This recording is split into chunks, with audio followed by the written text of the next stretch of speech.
రకాలుగా దీన మనసు కలిగిన జీవితాన్ని ఆయన చూపిస్తూ మరి గాడిద మీద ఊరేగిన విధానాన్ని మేము మీకు తెలియజేస్తూ ఉన్నాం.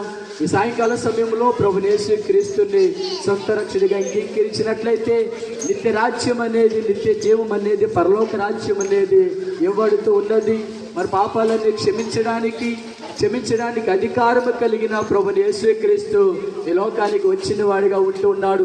కాబట్టి ప్రభువైన యేసుక్రీస్తుని సొంత రక్షణగా అంగీకరించాలని ప్రేమపూర్వకంగా మనవి చేస్తూ ఉన్నాం.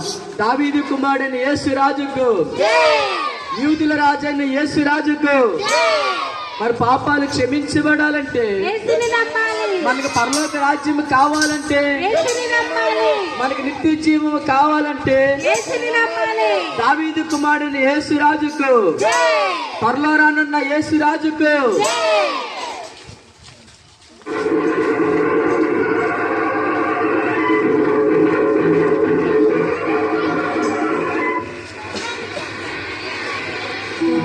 అయ్యా దావీదు తనయ హోదానా యోధుల రాజా యేసన్నా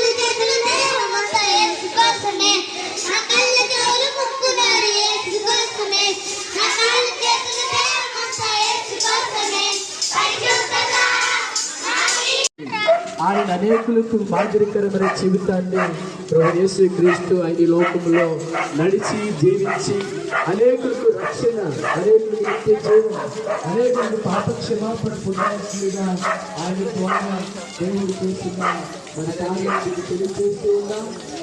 ప్రభువైన యేసుక్రీస్తుని అంగీకరించాలని యేసయ్య యేసయ్య